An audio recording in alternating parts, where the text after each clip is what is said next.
Welcome, ladies and gentlemen, to the LCK Summer 2022 Finals here in beautiful Konglung.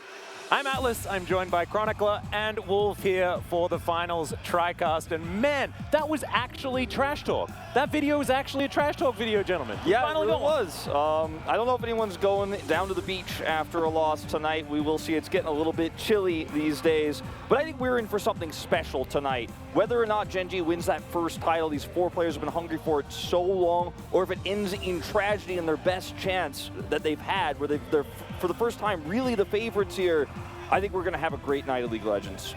I still don't know what my favorite part of the trash talk video was, whether it was Ruler saying, oh yeah, well, what did Guma get done this split again, or Guma talking about how 2 p.m. bad sign for Gen G. Yeah. Unbelievable. I think that was one of my all-time favorites. I like the fact that Lehens also wants to be a beast, just like Carrier. I like that we brought up all of the old interviews as well, but they have to leave it all on the Rift. It hasn't necessarily been something Gen G's been fantastic at. However, Summer Finals, they've just never been there before. The last time was Samsung Blue in 2014, where they went to the Summer Final and lost to KT in that amazing series. Let's get into our points of the match, though, and start this one off. Gen G, they did achieve first place, and it's often been that first place wins, and by often, it's every time.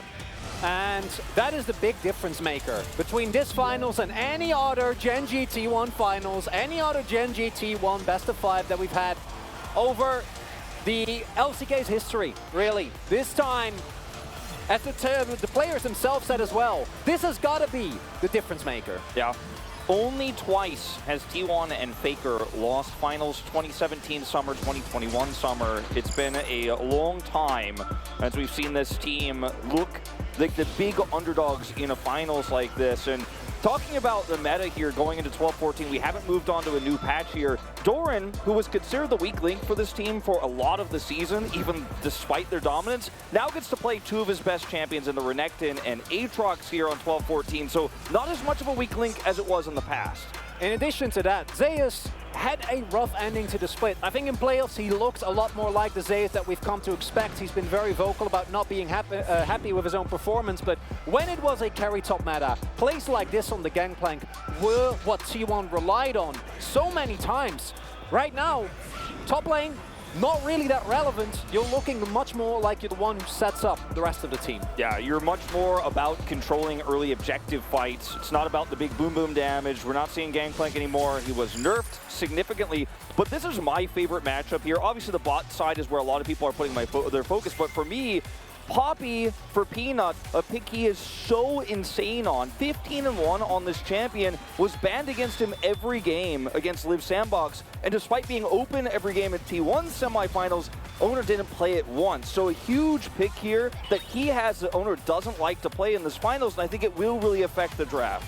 And even if he does, Peanut himself championed the Morgana as a counter pick. He brought that out and is looked good every single time, and I agree with you. Owner and Zeus, to me, have been the reason why T1 is still in that second place, why they were able to make it so far, why they are in the finals again.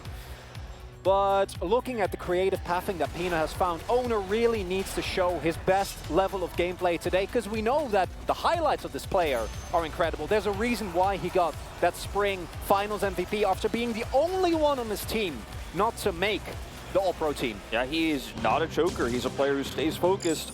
Talking about mid, we've talked about this so much already. Chovy not being able to defeat Faker in any best of fives. Career-wise, Faker having a much better record here. But in recent form, Chovy has shown on the meta champions, which are also champions Faker is very proficient on, the Azir, the Ahri, he's looking much better. Here's his records across the multiple finals he's been on. To 6-time, maybe 6-time is the charm. Gotta hope that that's going to be enough. In terms of stats, in terms of overall performance, the player has been incredible, had a perfect record on the Ahri until it was dethroned by Liv Sandbox, of all people, in the semi-finals. And would expect that champion to not be available for him today. I don't think you want to take that gamble, because the amount of agency that it provides him, when you just hit all skill shots, Ahri is in balance. And if there's something that Chovy can do, it's that. Exactly. Love to see this guy on the champion, and I think it's something that needs to be looked at here in draft. Even on blue side, I think Genji could potentially first pick it if it's left open. Now, Faker on the other side, his DPM, he hasn't played as much damage champions as Chovy has. He's played a lot more utility. His Silas, we saw him pick up towards the end of the season. He didn't adopt it as early. And we're seeing Chovy play champions like the Lissandra, the Galio, more engaged style, setting up for his team instead of being the carry like Chovy is. So a huge difference in play style between these two.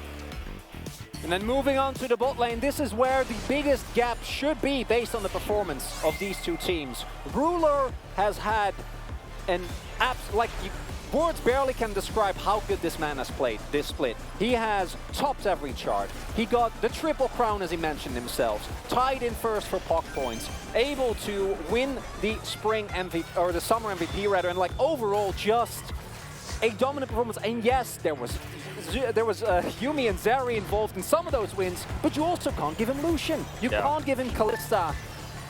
Level of power of this player is insane. On this patch in particular, where Yuumi is so strong and it's also Lehen's best champion, it's such a problem for T1 in terms of draft, especially when Genji have blue side. They will not for game one, but in any loss, they will take it right back. And that's a huge problem in terms of where the priority is going to be looking here. In terms of damage here in the laning, Guma has looked a little bit weaker, you know, and that's sometimes a problem too when you consider that Chovy is also doing more damage than Faker is. So T1 are going to have to be extremely coordinated. It's going to be, I think, a lot in this series about how Owner performs here on those carry jungles if he gets his hands on them. And then Lehens, it is the perfect meta for him. There's multiple enchanters that are completely viable. That's where he thrives, and he is also the only LCK support into which you cannot pick Yuumi. We've seen Singe bans happen.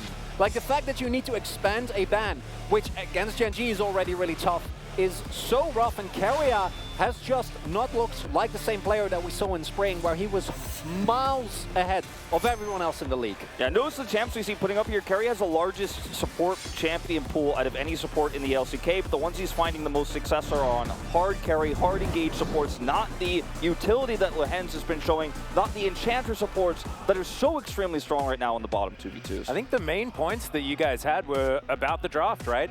There are so many things that has joined a list